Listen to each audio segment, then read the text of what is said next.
Hello and good evening, everyone. I am so excited today to have our guest with us on our show, Inspire.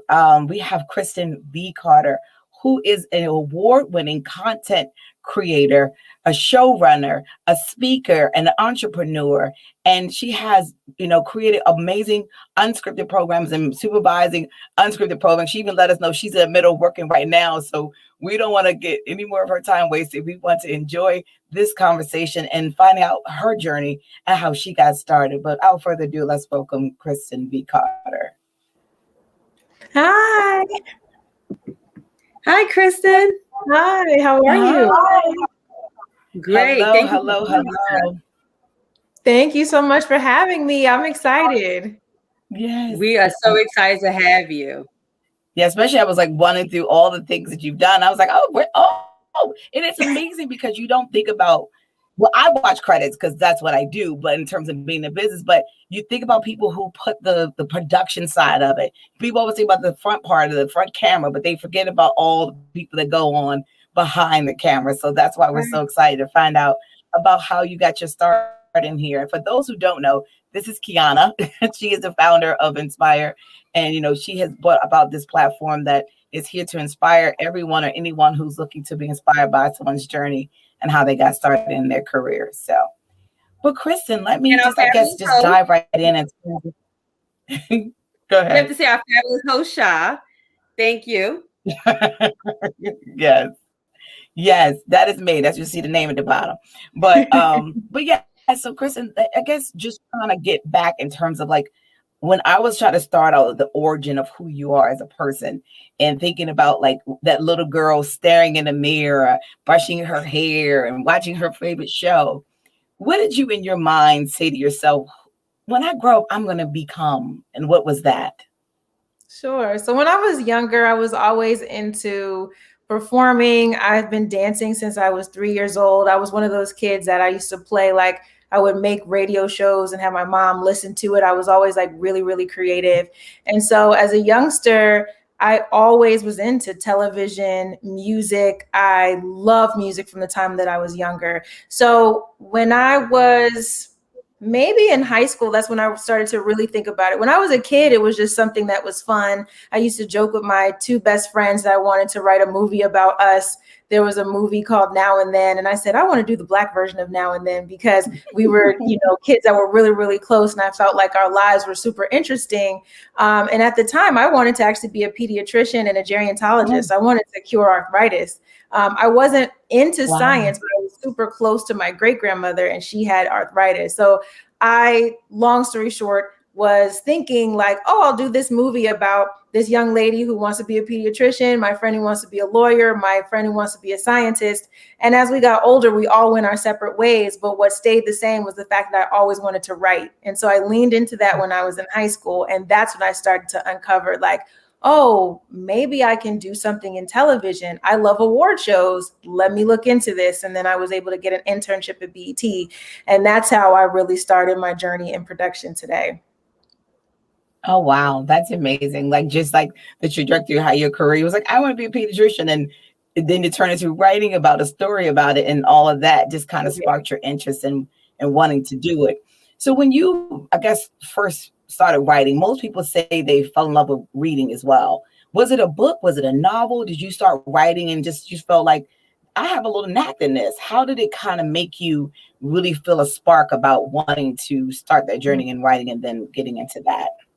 I was really into writing poems and short stories. So I was always a reader and a very avid reader. But I think what I was drawn to was actually writing poems and short stories. So I'm originally from Newark, New Jersey, and I went to a boarding school at 12 years old. So I went to a boarding school in Massachusetts. And at that time, I really went through what I feel like is identity crisis or sort of like learning how to socialize with people who don't look like me. And so I really found comfort in writing at that point. When I started writing in high school, I took a creative writing course and just sort of poured my heart into my journal. And that's when I started to think, like I said before, oh, there might be something here.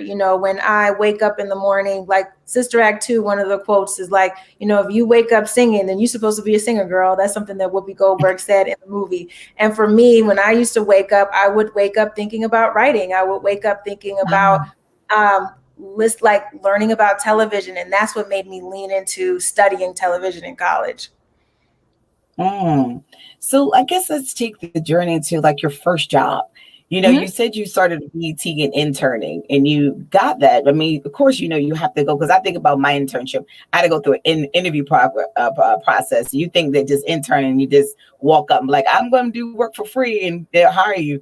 But tell about the process of, I guess, getting that first job in the field that you were going into. Sure. So like I said, I went to a boarding high school, and at the time I was trying to figure out what I wanted to do.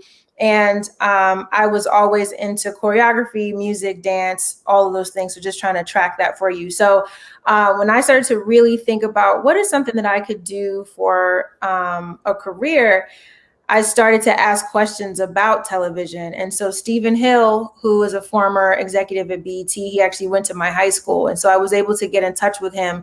My guidance counselors were basically like, we need to put you in touch with him. And so I was able to get an internship because of that connection. So I wrote a cover letter, sent my resume, and then I interned that summer. I think a lot of people think that, it's funny, when I was dealing with other student interns, they really wanted to sit in the audience for 106 & Park, which was the very popular show at the time. And I didn't want to do that. So they would ask like, oh, do you want to get posters and things like that for 106? Do you want to be in the audience? I was like, no, I really want to get put to work. And so I was paired up with someone who's still my mentor. Her name is Joy Chin. And so I really learned the nuts and bolts of her position. And then she and I stayed in touch through the years. I interned at other places as well, but I always stayed in touch with her. So when I graduated from college, we had to sit down and she said, what are you interested in? She was doing production management, which was very different from me, which I wanted to write. And I said, I'm really interested to learn about writing for music specials and award shows. And she put me in touch with someone else by the name of Dara Cook, who is also a lifelong mentor of mine. And so she helped me land my first opportunity as a head writer. So I was a head writer of an entertainment news show called The Black Carpet. And I started writing on that show at 21. So I had a wonderful opportunity. So if anyone out there is interested in interning, I would say like really be serious about, when you enter an office, how you want people to feel, making sure that your work ethic is at like a level that is superior to everyone else, because I feel like that's what really helped me. I think that people began to pay attention to me. I was very young, but people began to pay attention to me because I was always a super hard worker. And I think that work ethic has carried itself through. So. Yeah, Are you still there? That's definitely true, because people starting out think that, I guess when you're starting out, you're still trying to figure that aspect out about your career. But when you knew for yourself, this is what you wanted, to show by example that this is exactly what I wanted to do. And cultivating relationships help, because like you said, having the relationship with Stephen Hill, then opening that door, and I have an opportunity to work on at BET that opened up doors for you from there. Yeah, I definitely would say relationships are key no matter what stage of your career you're in. Jobs come and go, but relationships don't. And I'll say that all of my relationships through the years, if I were to connect the dots in terms of how did I get this opportunity or how did this other person get this opportunity, we're all connected to each other. So I would say really lean on the relationships, make sure that you're a great person and you mean what you say and say what you mean, that you follow through, because those things really do open the doors for your career and just your life in general. Just be a good person. So I would say my relationships have been vital to just the continued expansion of my career, for sure. So I guess let's start, because from the moment after having this portion of your job and you're now, interning at BET, and then you said that people started taking notice, like, wait, she's really showing up on time and she's really going an extra mile. How did that opportunity come to you to where they're like, now we want you to do this on that show?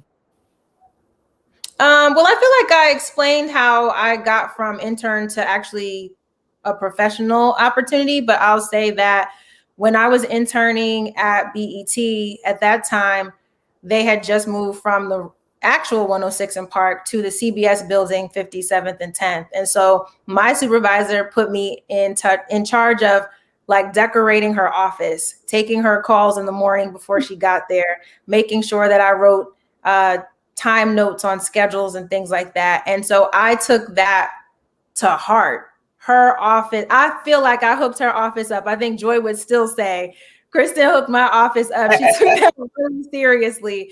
And so things that might seem minute to other people, you know, you can't get to, you know, this other opportunity without really doing a great job on what you're assigned for. And I think that's in work and in life. Sometimes we have different obstacles in life. You got to get through them and learn the lesson to then get to the other lesson. So I feel like I was just exceptional. You know, I'm not even trying to toot my own horn. It's just, I know a lot of people who start out, their interns or they are PAs and they don't do the job that they were assigned to do. They're looking so far ahead to this next thing, but they're not being excellent at what they've been assigned to do.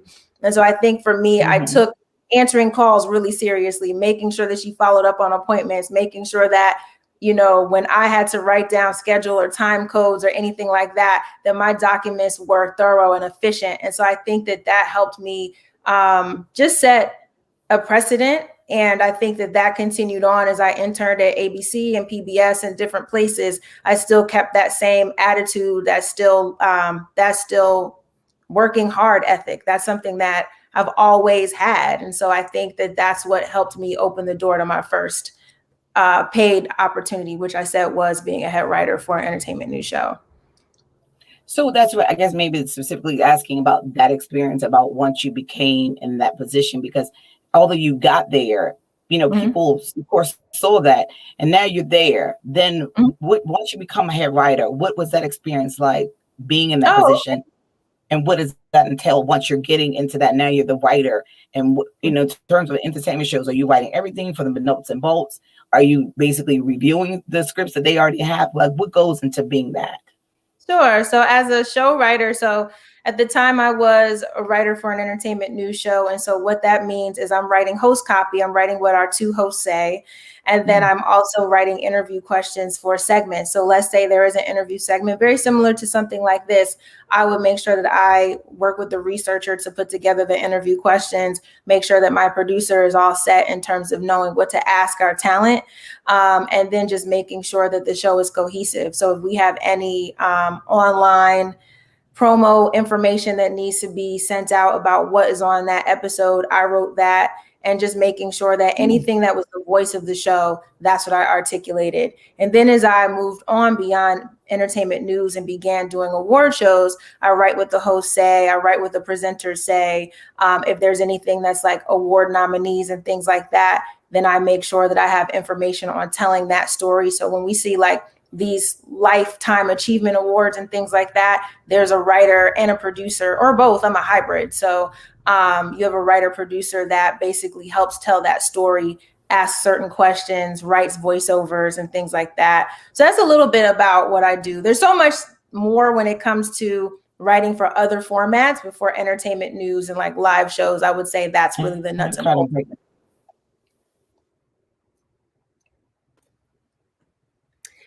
I'm not sure if Sha's camera is going in and out, but I would love to know, like, what are you working on right now? Just to let you know, they're breaking up a little bit. So that's probably why sometimes when I'm asking certain things, I'm trying to make sure I'm hearing you. Do you hear it on your end, Key? No, I can't hear it, but I do see that your camera is going in and out. So I kind of jumped in for a second. She's not there. So I just want to make sure, because I know there was like a delay for a minute. Live television online.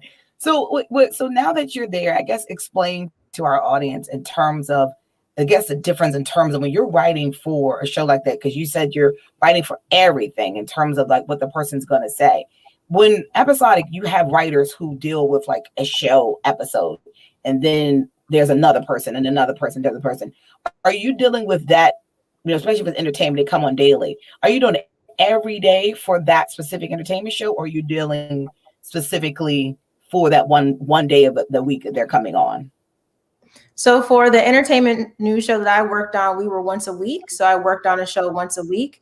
And then when I write shows now, it's typically for award show specials and things of that nature. So just to answer Key's question as well, and this is fast forwarding. I'm currently working on HBO Max's Legendary, which is a dance competition series.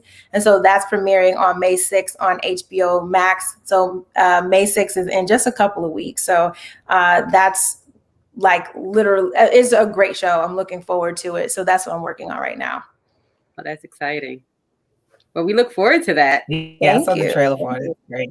Yeah. And so, and I guess that's probably also the misconception when people think about unscripted programming. If there's not writing, because everything's just kind of just like, they think it's improv. People just get up there and just say whatever they feel. So I guess give it kind of like a breakdown when it comes into unscripted programming, and then you see in the credits writer. What goes into that? I know with music shows, like you said, the host does it. But for instance, like reality shows, how is a writer associated to that, and how is somebody break into that aspect of it? Sure. So with unscripted programming or nonfiction programming, you have writers and producers who are behind the scenes for every aspect. So for me, I am behind the scenes for a number of formats. So that's competition reality, that's docuseries, that is live events, that's game shows, that's all of that. So, on some shows you may have hosts, but if you're working on a docuseries or a competition reality show, really a writer helps build the series and episode creative. So let's say that you have a project that you bring to me and you want to build out an interesting series. You need a writer who's going to be able to make sure that the characters have stakes, that the characters show emotion and have heart. And so those are things that you develop before a show even gets on air. So the reason why people love certain shows is not just because personalities are funny and this and that. Is because of all of the prep time and all of the development that goes into finding a great cast. Once you find that cast, what is it about that person that we want to make sure we highlight on the show? You create situations, or you allow situations to happen that will have that person go through certain things. So that's sort of what like writers and producers do when it comes to docuseries content. When it comes to competition reality content, like for example, Legendary, as a writer, I know who my cast is, and I take inventory on, what is it that they've gone through? Why do they want to be on this show? If it's for a grand prize, making sure that we understand what this means to them. So writers and producers are really key in just making sure that storytelling is present and that you fall in love with the characters. There's a reason why, if you have a favorite show, there's a reason why, and it's typically because of the writers. So that's a little insight in unscripted programming. And so, and that goes a lot of times when you see, I guess, the point of view of the person that they are talking to, and you don't see the producer or the person that they're speaking with off camera, but they're asking them a question. And I'm assuming a lot of that has been framed because they've had long, intensive conversations, and they knew they had a pet dog at 2 and what that meant to the story. So is that what goes into the questions that they end up asking? Well, I want to break this down a little bit because it's not just the interviews. I want to make sure that it's clear that when you see shows that have scenes, there are writers that put those scenes together. Now, we don't know what's going to happen in real time if you put 2 people. So for example, let's say that you're doing a show about putting this together. Now, as a writer, I don't know that there's going to be a technical glitch, but I put you on camera and we just sort of see what happens. You know what I mean? Like, you put people in scenarios, and sometimes real events happen, and writers and producers have to follow the real events that happen. So that's you build a story from there. So that's a little bit of insight, like I said, in terms of docuseries.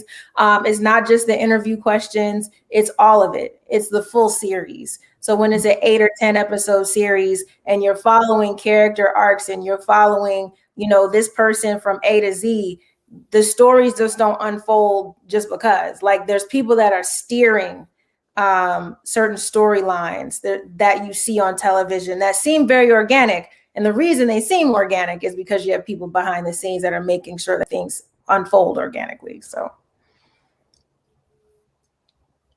now, does that I guess translate over if I'm looking to become scripted, where I can become, for instance, I know you've written and done a whole bio list of different shows, if you want to mention, that could you now go from unscripted to scripted and that translates over easily? Well, unscripted and scripted are two different genres, I would say. I think that I know a lot of writers who do both. I write television pilots, and I'm also an independent filmmaker, so I do write things that are narrative. But I will say that they're two different areas. So in the event that I were to decide that I wanted to be scripted, then I would need to like literally shift focus in terms of my career and the opportunities that I'm going for. So I don't know too many people that sort of go back and forth between, but that doesn't mean you can't. I could make the decision and say, you know what, I'm going to go full force in scripted television. Then I would make that move and make sure that I'm sending out pilot samples and things like that, which are very different for what I do for an unscripted project. And when you do pilot samples, does that same thing have to happen when you're doing unscripted? Like you're writing what you would consider a scenario for each of the shows, basically what I think your character would say for this episode. It's very different. So with unscripted, you're putting together pretty much like outlines of what will happen in a series. It's not scripted where people have lines. Whereas on a scripted show, you are writing lines for that episode. You're writing lines for scenes. That's completely fiction, whereas unscripted is nonfiction. So that's the difference between the two. So like, let's say if we're watching a show, This Is Us, that show is it's crafted completely differently than say a docuseries show. So it's really understanding the nuances of both and then making the decision of like, which field you want to go into, but they are very different. So what I guess people think of a showrunner, unless you do, of course, you can Google it and it gives you the breakdown. What's the difference between being a showrunner and being a producer of a show? Sure. So being the showrunner is the person who oversees the entire show and the entire series and helps make sure that all the themes, everything from production management, all the nuts and bolts are covered.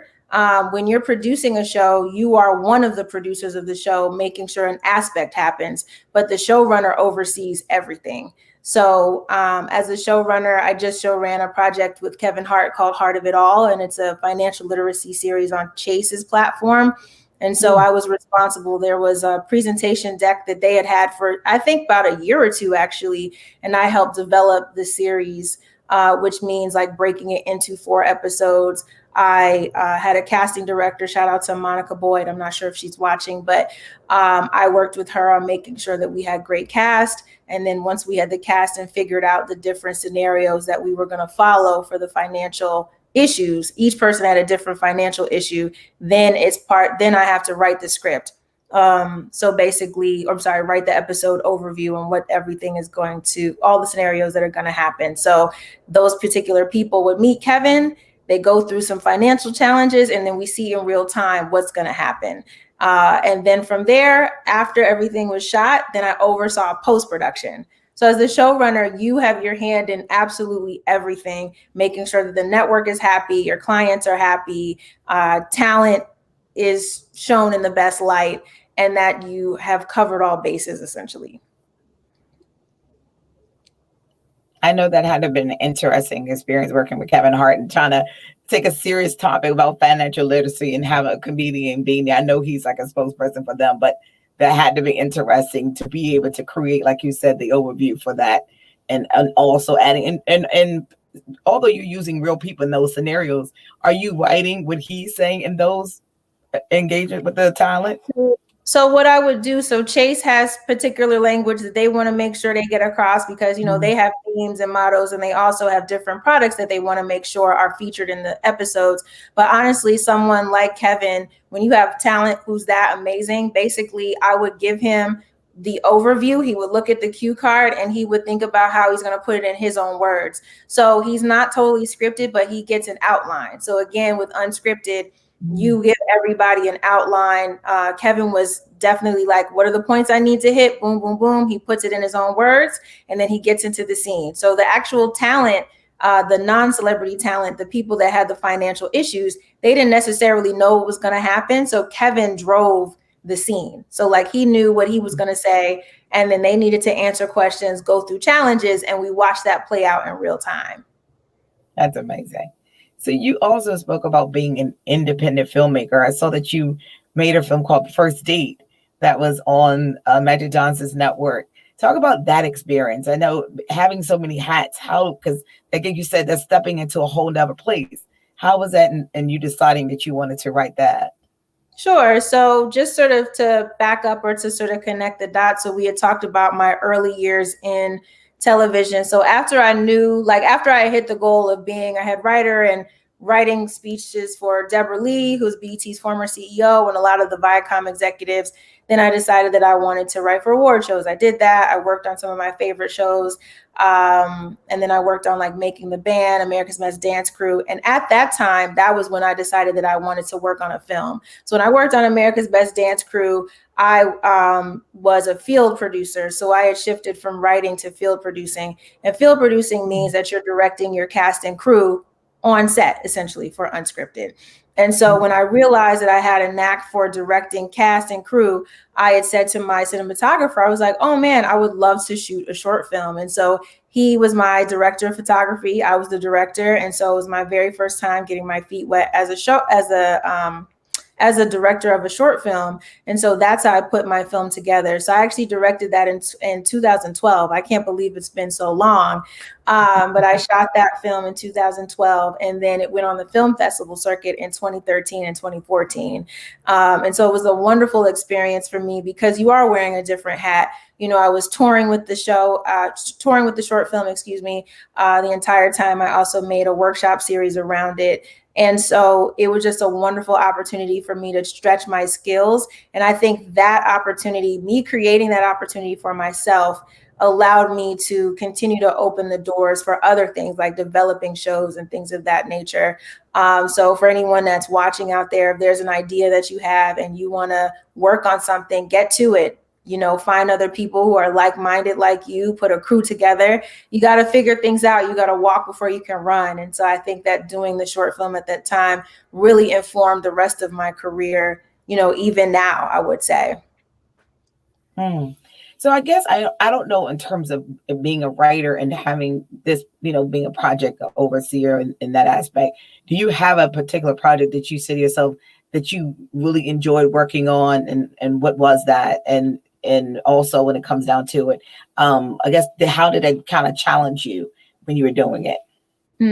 I would say, I mean, I've really enjoyed a lot of projects. America's Best Dance Crew was one because it opened the door for me to write and direct First Date. I would also say I worked on a project called Urban One Honors in 2019. It aired in 2020, and it was hosted by Chris Tucker and TV One's founder, Kathy Hughes. And to have that opportunity as a supervising producer meant a lot to me.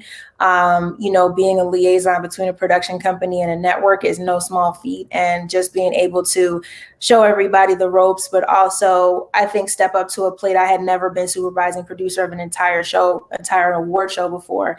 And so that was such an honor to stretch my skills and to show that I was ready to be in more senior titles. So I think just having the opportunity to write the show, produce the show, be the main person that was making sure the production company and the network were in sync, it was an incredible honor. So that's something that's definitely gone down as one of my favorite projects. Wow, that's great. And I guess when you look, I'm assuming that when you think about your day to day, like you were saying, things could come up at the last minute. Like how does your day, when you wake up in the morning, like I'm assuming your to-do list must be like a scroll. So how do you and how can you kind of give us a window on what does that look like to you? So I think, you know, because I am an independent contractor, which means that I work on a project for about maybe 2 or 3 months, and then I go to another show. I'm not a staff person that just works just with one company. I bounce from production company to production company. So my to-do list is different all the time. So sometimes I'm a head writer, sometimes I'm a showrunner. Now I'm stepping into that position and really, really excited about that. Sometimes I'm developing projects. So it really just depends. So for Legendary right now, I was in the field. I was a senior producer for that show. So working with the folks that created The Voice and just really big competition shows. So I was in the field for that show, which means that I worked with the cast, and now I'm in post-production putting the episodes together. So I'm responsible for 2 of the 10 episodes. And basically that means from beginning to end, making sure that all of what was shot for my particular episode, all of the interesting, amazing, dramatic, funny stuff gets put into the 42 minutes of content that you all see at home. There's so much other content that we shoot, but it's making sure that we put all the bells and whistles on the show as best we can, tell the best stories, and make sure that people tune in next week. We get the best dancing, we get, everything. So I basically I'm overseeing right this second about, I would say, 8 editors. And so with overseeing 2 episodes, it's just making sure that like the storytelling is where it needs to be. And then you cut the show down to, like I said, 42 minutes of content for you all to see at home. So I know that you go into the post-editing portion of it, but I know a lot has to happen when you're dealing with these unscripted shows. Like you said, you put people in scenarios, you never know what happened. Are you like basically at the master board of all the cameras and see everything that's happening? Or do you rely on your producers saying, I got a good shot, or they're having a good conversation? How do you kind of weave all that together so that you get great 42 minutes of content? Sure. So in a production schedule, you basically shoot about 3 or 4 scenes a day. So it's not like you have a lot of scenes that are shooting simultaneously. I would say that as a production team, you decide which scenes are going to be shot per day. And so as the showrunner, I'm overseeing all of that. And with the Kevin Hart project, I was showrunning and directing. So I was directing Kevin, I was directing our talent. So I'm actually on the floor. So I am on the floor directing, and then sometimes I have the opportunity to watch, but more so I'm actually on the floor. So I would say that you have all of this content. Like I said, you shoot scenes, and then when it comes down to post, you've got to figure out, well, what's the story that I'm telling? What's the best story that I can tell in this amount of time? So if it's something that is provocative, compelling, and all of that, you do want to make sure that that's in, but you want to make sure that you're giving the meat of the show, you're keeping the storytelling going. So if it's something that doesn't necessarily fit, we've got to lose it. It hits the cutting room floor, as they say. And so it's having an eye for that, but also being mindful of the fact that you do have a total running time. So you can't have the stuff just like running forever. So you got to be mindful about what actually makes your cut. And so that's like one of the things I think about in terms of, I know in this business, people have now become this hybrid version of their job. There's not just one role you play, it may have been before. It was like you stay in that lane and that's all you do. Now there's a variation of that. And I guess the question for me in terms of like from people who are looking to getting into this business, is that something you need to learn as a skill set as you're going into the educational part of it? Or do you pick that up as you go along in terms of the directing, the writing, show running, producing? Or do you prefer that someone just learns about directing and that's all they should know? I think that one, just in terms of education, I would say for anyone watching, even if it's young people, no matter who you are, I would say really think about what lights you up. What is something that you want to spend your time doing, and chase that profession or chase that opportunity, because that is what will inform you. I think that I had the wonderful opportunity to know very early that I loved television, I loved music, I loved performance. And so if you were to look at my resume, you'll see all the shows that involve performance and dance. Legendary is a dance show. I'm a dancer, so I chased what made me feel good, what made me light up. And so in school, I think that really directed my time and my talent. For those of us who maybe didn't have that direction younger, I would still sit down and think like, what lights you up? What am I interested in? What are my skill sets? And that will lead you to where you want to go.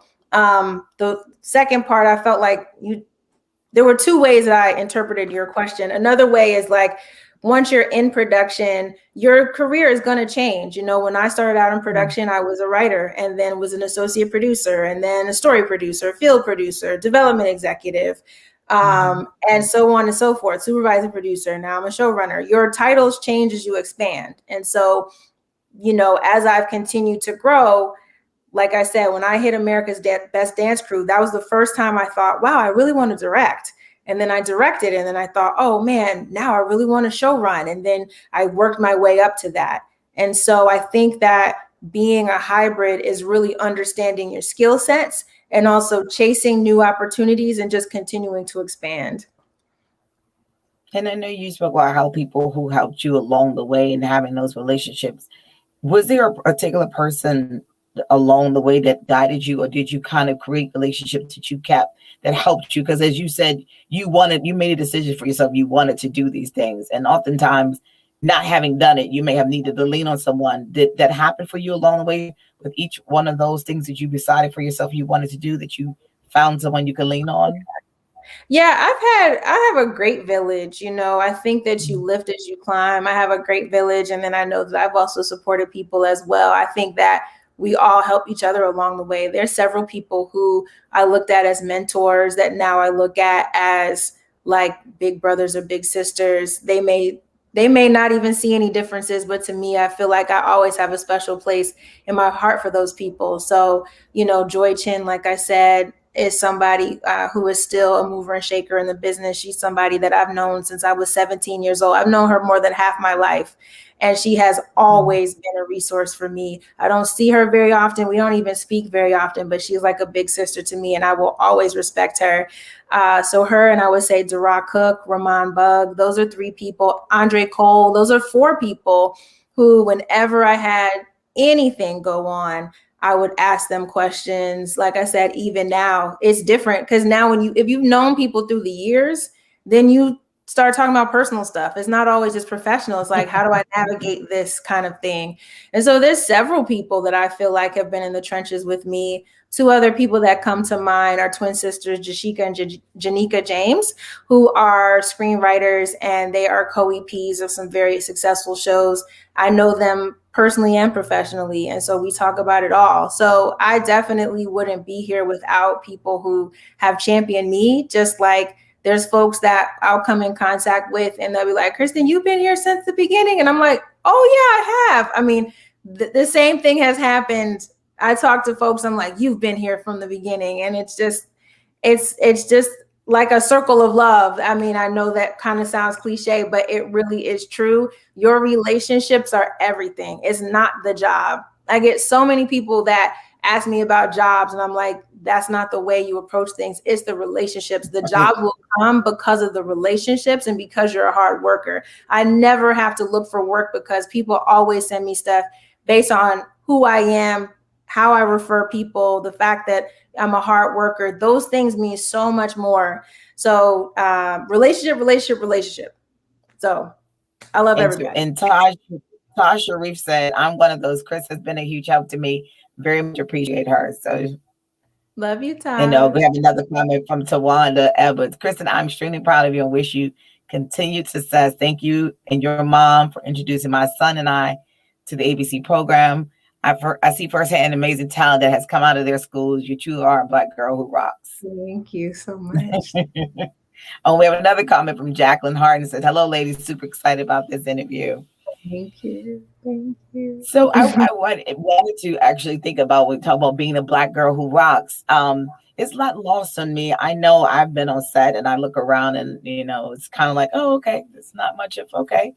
When you get into this industry and you see that, I guess the disparity of people who are in it that don't always look like, yourself, what do you think in terms of are the things that need to happen to ensure that there are more people, more diversity behind the scenes, just as much as they try to make it in front of the camera? Well, I think that it's interesting. We're in a season where diversity programs are everywhere. And so there's plenty of talent behind the scenes in front of the camera of all races and ethnicities and backgrounds. There's no shortage of talent. So for us to say there's a shortage of talent is a myth. That's not true. because we know so many people. And I would say that having diversity starts with us. It starts with continuing to refer people and making sure that it's undeniable, that folks know that there is a plenitude of talent around. I oversee a group called Hugh You Know. I co-run a group with Bree Frank, who is the founder, Shirley Williams, Annie Denson, Gideon Moncrief, and I. We all co-run this organization. It's a production resource group of color. We have over 15,000 members.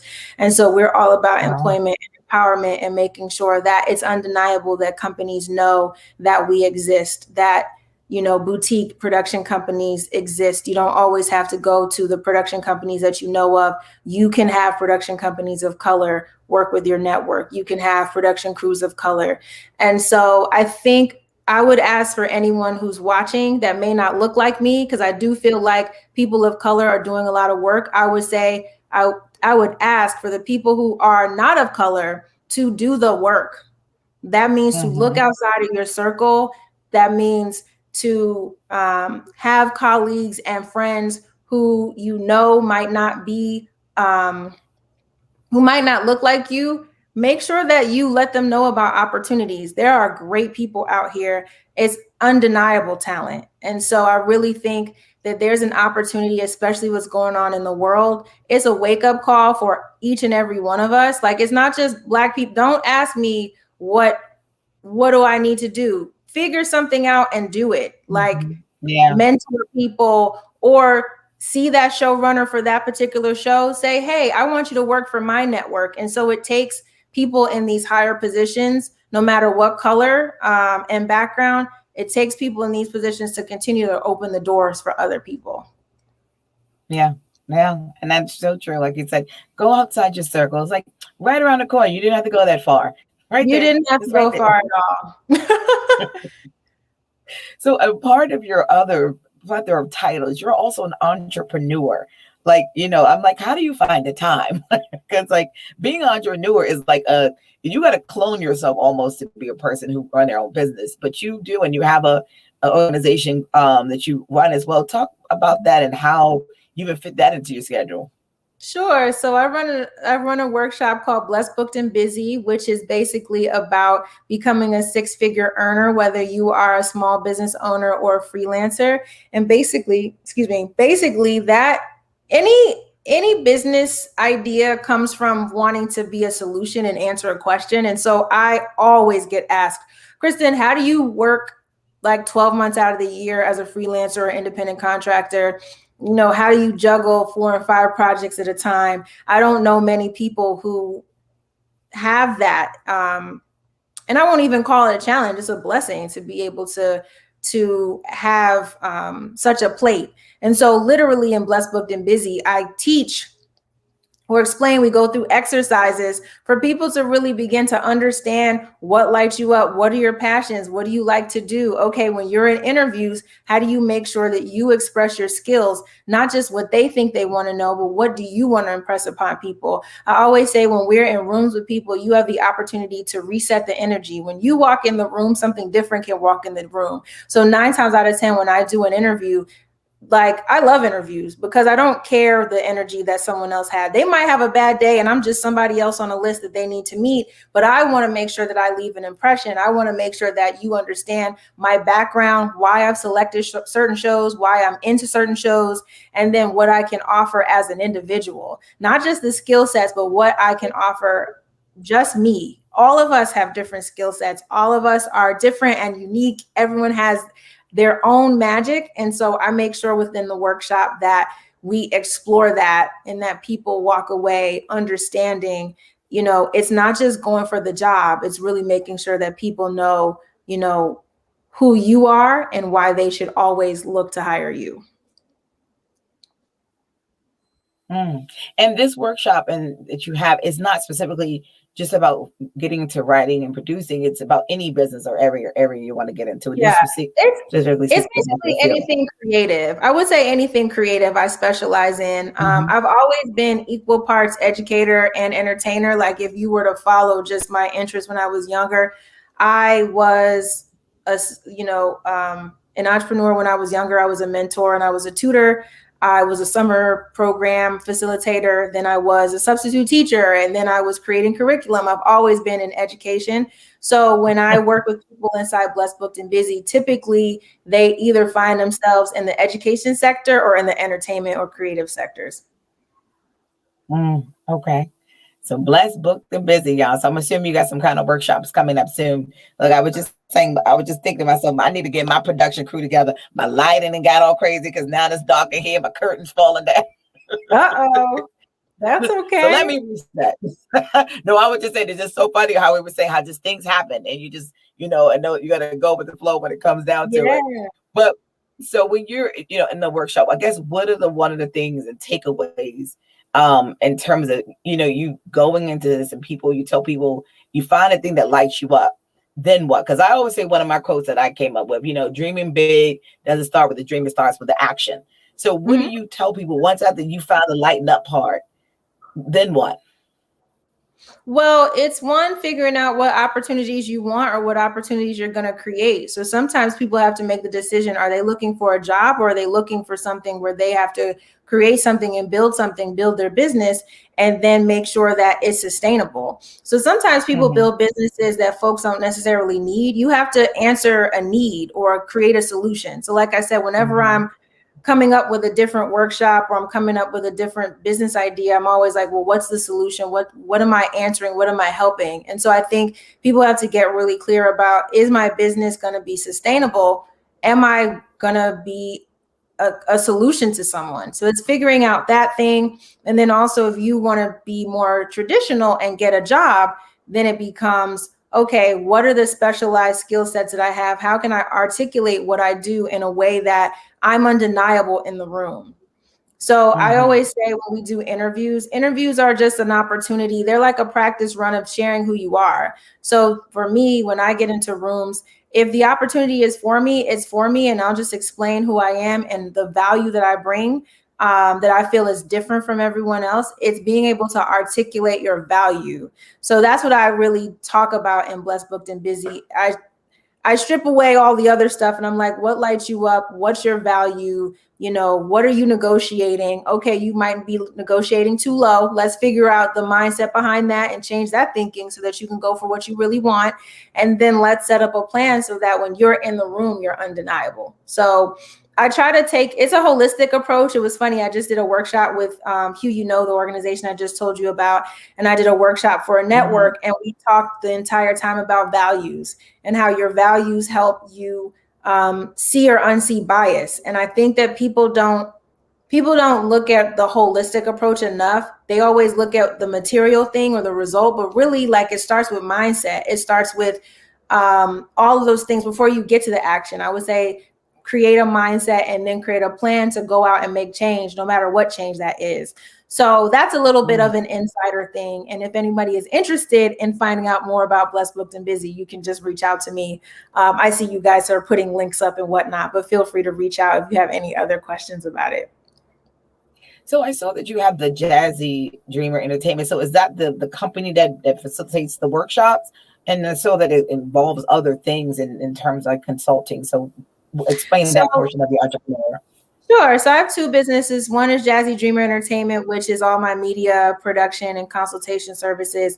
And then my second business is actually called Trust Your Magic. So Trust Your Magic is all about us following our gifts and talents and learning that you won't go without if you go within. That's basically the tagline. And through Trust Your Magic is the workshop Blessed, Booked, and Busy. So it's two companies. Like I said, Jazzy Dreamer Entertainment produces production, and then Trust Your Magic is all of the empowerment and holistic stuff, and Blessed, Booked, and Busy is under that. That's so great that, oftentimes people can get in any industry and business and don't think, like you were saying, in terms of lifting up as well. Being able to be the person who wants to encourage and inspire. What was in you?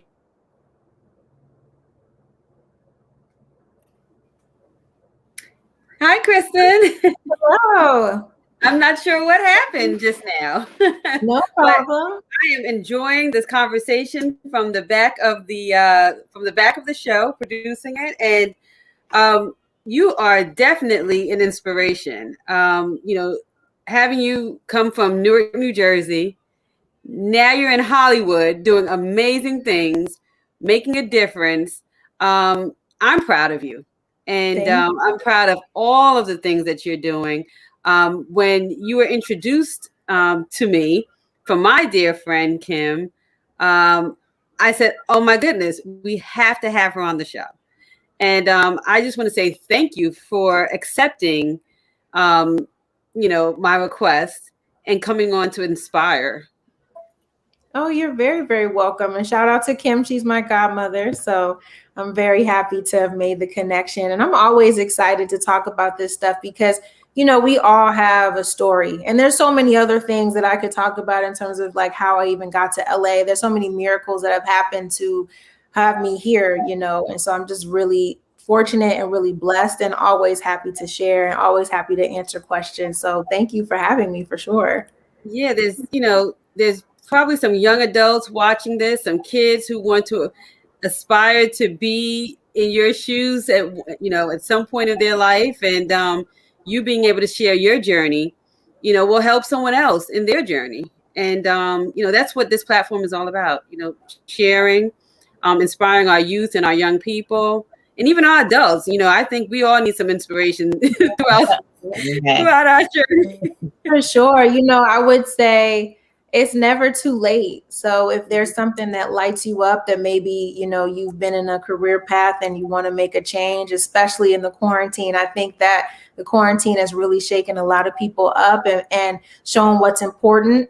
And so if there's something that is just like bugging you that you haven't done, really start to lean into that, read some books, ask some questions, take a look at the people who are doing what you want to do and reach out to them. I am a huge fan of reaching out to people and asking questions. As I was, a young person, I used to always ask for informational interviews. So I would reach out to people in production credits and literally say, I've watched your name several times. You produce some of my favorite shows, or we both are from Newark, New Jersey. May I please ask for your time and just learn about your journey? And again, I would always ask because I wanted to build a relationship. It wasn't about the job. I wanted to build the relationship. And when you do that, people always are like, there was something different about that person, because it's not always about the job. And I keep saying that because it's so true, because I think sometimes we miss the blessing and we miss the opportunity trying to get the one thing. And it's like, there's just so much else that you could do, in terms of building partnership or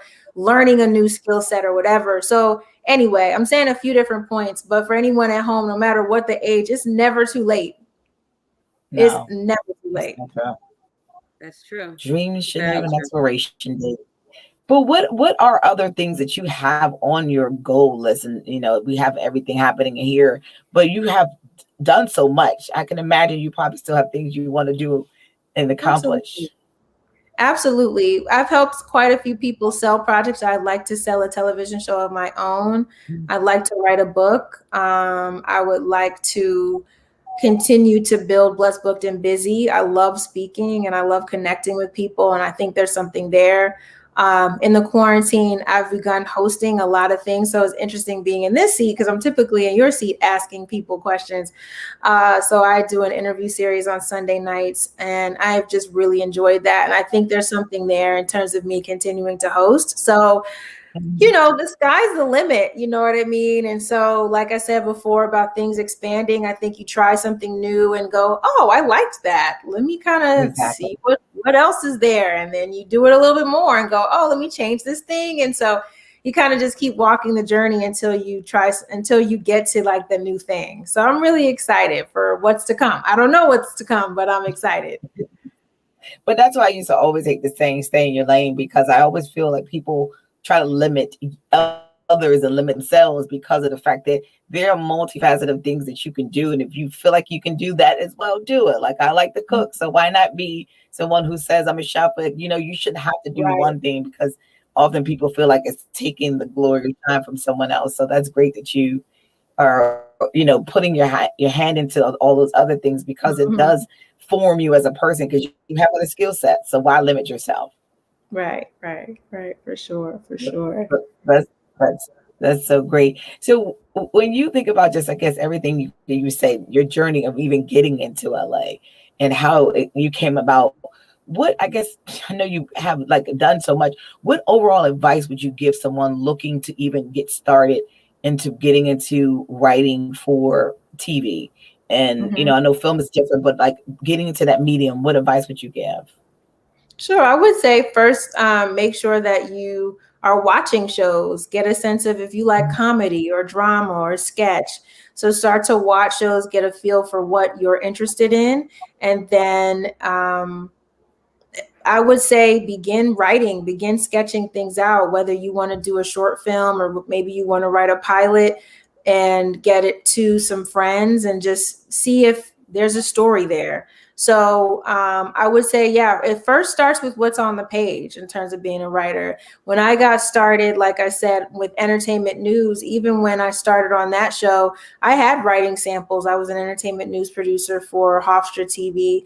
And then also before my writing test, I wrote some samples based off of Entertainment Tonight. So for me, those were my writing samples then. Now, in terms of scripted writing samples, those are different. Like I said, write a TV pilot, or you could write a spec of a show. So it's really just making sure that you're getting something down on paper that you feel that you can have as a calling card. So I would say start there, and also pay attention to who's around you, because there's a lot of people, especially with the world of social media, we're like one click away from everything. So you really you really can't say I can't do such and such. Is that for whatever reason there's some fear, or you feel you can't, or whatever, but you can always get to the next point. So I would say do some research and some homework on who are the people that are doing what you want to do. See if you could do an informational, like just keep writing. Yeah. And I think that was such a good point, because I remember years ago even seeing something about looking at credits and how important that is, if that's what you're looking into doing. Like, I have literally reached out to people, just, I mean, like you said, we're in an age where social media is like right there. So people, everyone you could think of is on there. And the writers are on there, and you can slide into them DMs professionally and just ask a question, and you just never know who'll be the Yeah. one to be like, oh, sure. Right. Just asking difference. But everyone sees the glorious side of the business. What are some of the challenging aspects of getting into this? And like you saying, in terms of doing it on basis 12 months a year, some people may not have that blessing. So what is the challenges of this job? I mean, I think the challenge is staying the course. I think it can be really tiring sometimes. Production is long hours, and a lot of times sort of toiling over things that are very exciting. But listen, we don't cure cancer. So sometimes it can feel a little daunting when there's other priorities or other commitments that you want to tend to. I would say that. And then I would also say, in terms of challenges, it's making sure that, picking projects that you believe in. I think some people pick projects just for the sake of getting a check. I always choose my projects based on, can I bring something different here? Is it something that I stand for? Am I proud of it when I say I work on that show? That's something that I really believe in. And I think with unscripted, I think that unscripted gets a bad rap sometimes just based on certain shows that are out, and that's not all shows. And so when people Right. ask about different projects, is why I always lean on the projects that I'm really, really proud of. And I don't talk about the projects I don't watch, because unscripted is so many different formats. It's not just docuseries, it's not just ensemble shows. And there are a lot of really amazing ensemble shows. And so I think sometimes it's being mindful about the projects that you choose and the energy that you want to bring on that set, or the energy that you want to bring on that show. That's so true. And that's such a valuable thing to know, because going into, and a lot of stuff you said can apply to just people going into a myriad of professions. So that's one of the things I know with your workshop, people are able to get a glare from that they can do that and apply to whatever you decide you want to go into. Right. So, I mean, I thank you so much for coming on here, because like I said, people often don't think about the fact that there's a lot that goes into the show, whether it's unscripted and then the TV portion of it that may be scripted, and how that plays out on your day-to-day basis. But one question I wanted to ask you about the independent contractor part of it. People think about like jobs in terms of this business being like a 9 to 5, like somebody's going to hire you and then you're now there. Do you ever in an aspect have to balance out your jobs in terms of working 2 different productions, or you stay the course at one for the, whether it's 3 months, 6 months at a time, or can you do both at the same time? So I work various shows at a time, but I think it's because of the fact that I'm a writer first. So even though I'm a hybrid, I write a lot of specials. So let's say that I work on a series, every so often I'll write some specials on the side. And so I'm able to juggle that way. If I'm producing a show, like when I'm show running, like there's no way I'm going to be able to manage all of that. But if I'm on a show where I feel like, oh, I can write a special on the weekend, or oh, this friend needs some help working on this show, then I'll work on a multitude of shows. In the quarantine, because of the fact that we were home the entire time and we didn't know what was going to happen, I was writing a lot of virtual specials. I was churning out, like I was on 4 and 5 shows at a time the whole year, which is Wow. is very abnormal. But I'll say that in this season, because I'm on a series, I'm on one series because it's just too demanding. So I just try to make sure when I say yes to a project that I really can devote the time. And then, yeah, it's really all about bandwidth for me. Yeah. But I'll also say, like, growing up, what I talk about in the beginning of Blessed, Booked, and Busy, I always thought that freelance meant broke. So like when I would watch Love Jones and Nina and Darius would be like, we're freelancers. I'd be like, oh, y'all don't work because you're always at the cafe. Like you guys are always at the cafe and, you know, reading poetry and stuff like that. Where's your first jobs? Like I used to ask that all the time.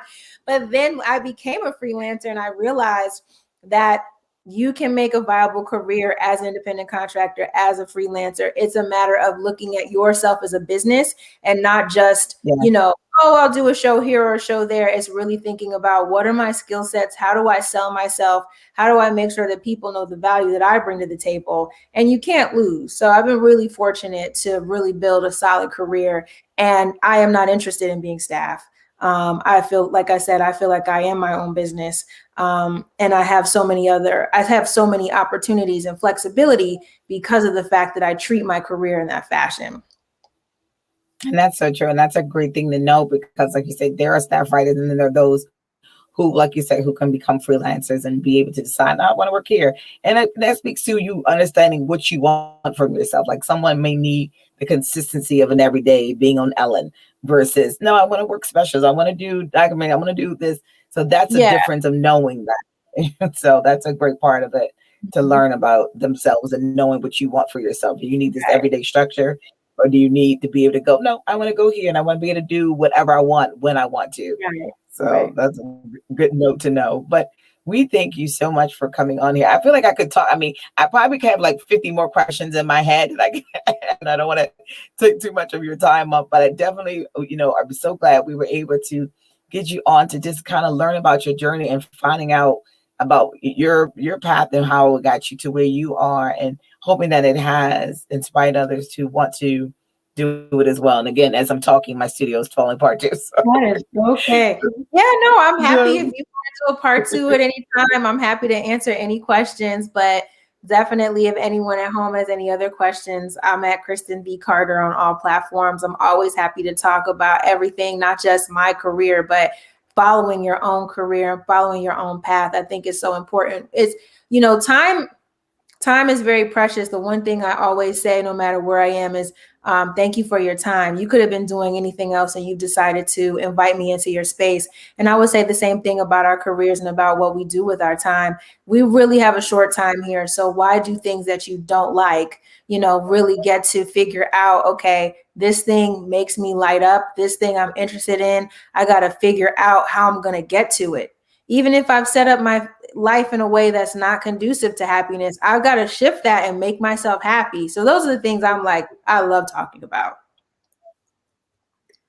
That's great. And this was the perfect platform for you to we can have a part 2. Yeah, we have a part 2 with Chris. So Kristen, we'll be inviting you back in the next season, part 2. Absolutely, I would love it. Inspiration. Yeah, because she's gonna have like a movie or some drama that she's gonna be like, I want to come and talk about that. No problem. We just want to do a shout out real quick. Jacqueline Harden, Kristen V Carter.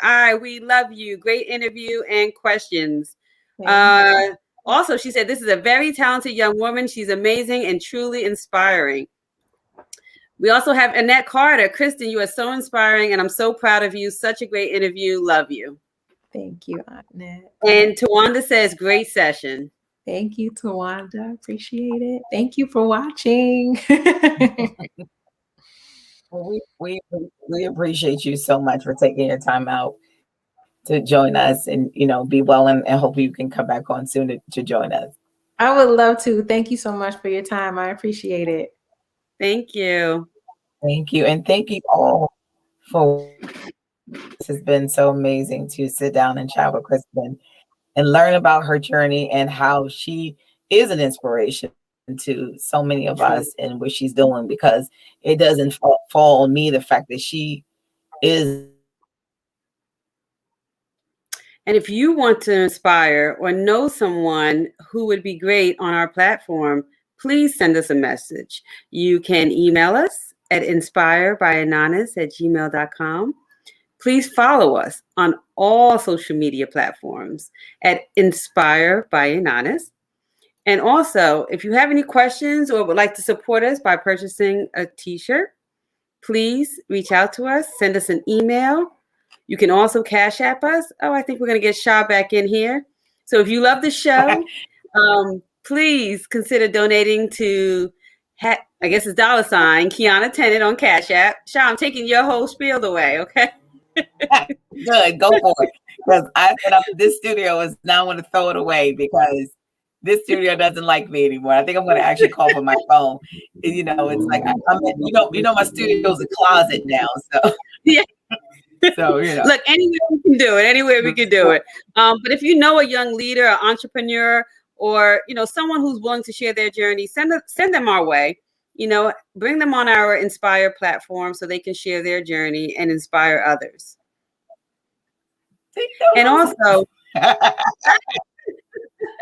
And also, we want to give a shout out to God is Great Apparel.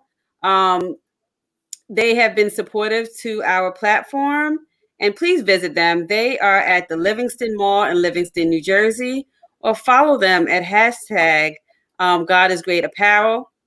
Check them out. Their shirts, their clothing, awesome. Show them some support. And thank you to everyone who has donated and also purchasing a t-shirt. So Richard and Tina B, Nikisha R, Nicole G, Constance J, thank you all for your support of our platform and showing us love. Sha, you can take it away. Yes. Thank you all so much again for joining us on Inspire. Like Keyana said, in terms of anybody who wants to come on our show, make sure you email us at inspirebyananis@gmail.com. We thank our special guest, Kristen Carter, for coming on and sharing her journey with us. Until the next time, remember, we inspire together.